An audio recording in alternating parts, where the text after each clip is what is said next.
The Hells Angels motorcycle organization, infamous for its unique insignia and bad reputation, has a history of being linked to numerous horrifying atrocities. Their past is marked by violence and illegal dealings, from gruesome killings to structured criminal activities, and it reflects the shadowy side of outlaw motorcycle gang culture.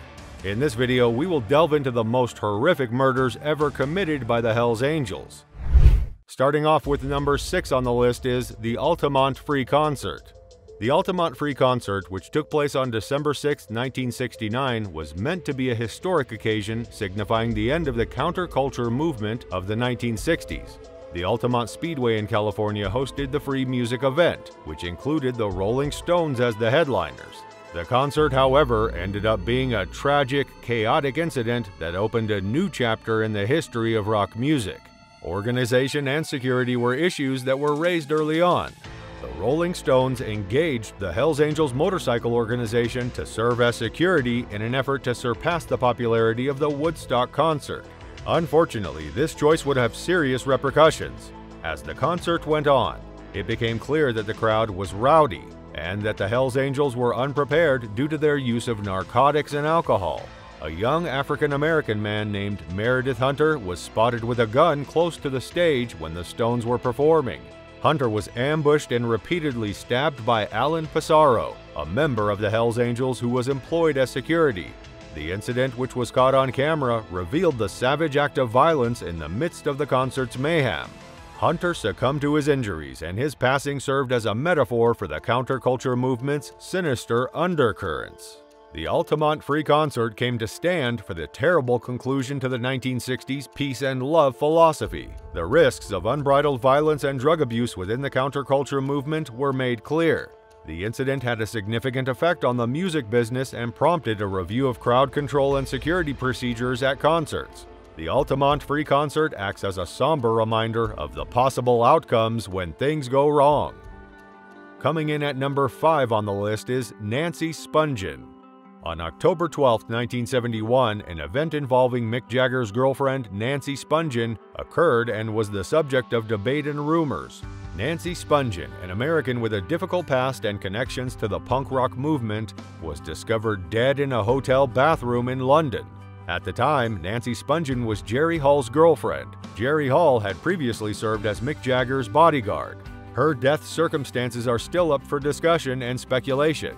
According to accounts, Spungin had a history of drug use and erratic behavior, and her relationship with her lover was rumored to be troubled. Having stayed in the hotel room next to Spungin's, Hells Angels Motorcycle Club member Tom Klein became involved in the investigation. Klein was first accused of killing her and put on trial for the crime. He was finally found not guilty owing to a lack of evidence, though. The precise circumstances behind Spungin's death are still a mystery, and the case is still open. Over the years, speculation and other ideas have surfaced, with some contending that she was murdered as a result of a failed robbery attempt or a drug-fueled altercation. Due to Nancy Spungin's connections to the punk and rock music sectors and her friendship with Mick Jagger's former bodyguard, the case of her death continues to pique public interest. Her death circumstances continue to be a terrible and puzzling episode in music history. Moving on to number 4 in the list is Mick Ho. On February 15, 2009, in Sydney, Australia, Mick Ho, a well-known figure in the criminal underground and the previous national head of the Comancheros motorcycle gang, was murdered. The Hells Angels and the Comancheros, two opposing motorcycle clubs, were engaged in a bloody feud at the time of the occurrence. For a while, there had been an increase in the number of violent altercations and tit-for-tat assaults between the Hells Angels and the Comancheros. Ho, who was well known for his charismatic leadership, was viewed as a key figure among the Comancheros and had contributed significantly to their activities. On that fatal day, a group of armed, masked men accosted Ho as he was leaving a gym in the southern suburbs of Sydney. Ho was shot multiple times by the perpetrators, who then fled the scene in a stolen getaway car after badly injuring him. Ho was taken to the hospital in a hurry, but he passed away from his wounds shortly after. His murder highlighted the ongoing conflicts between the motorcycle clubs and sent shockwaves across the criminal underworld. It also garnered a lot of media coverage. Several people thought to have been engaged in the attack were identified and apprehended as a result of the inquiry into Ho's murder. 2 men were accused of killing him in 2013. They received a life sentence after being found guilty in 2018. Mick Ho's murder brought to light the fierce rivalry between motorcycle clubs in Australia and their considerable power within the criminal underworld. It served as a warning about the perils of organized crime and the potential for fatal outcomes in these disputes. Stepping on to number 3 in the list is Anthony Benesch. The murder of Anthony Benesch, which happened on March 18, 2006 in Austin, Texas, was associated with a bloody conflict between the Hells Angels and the Bandidos, 2 opposing motorcycle organizations. Dominic Benesch was affiliated with the Hells Angels, while Anthony Benesch belonged to the Bandidos motorcycle gang. For years, there had been a growing hostility between the 2 clubs, highlighted by altercations and territory disputes. The Benesch brothers were caught in the middle of this acrimonious conflict. Anthony and Dominic Benesch were in attendance at a meeting of the Texas Confederation of Clubs and Independents, a confederation of motorcycle clubs that advocates for biker rights, the night of the incident. Anthony Benesch was shot and killed in what appears to have been an ambush as they were leaving the meeting. Richard Merla, a member of the Hells Angels who was on a mission to assassinate members of rival gangs, committed the murder. Alongside his brother, Dominic Benesch was able to make a safe getaway. The murder of Anthony Benesch shocked the Texas motorcycle club scene and heightened hostilities between the Bandidos and the Hells Angels.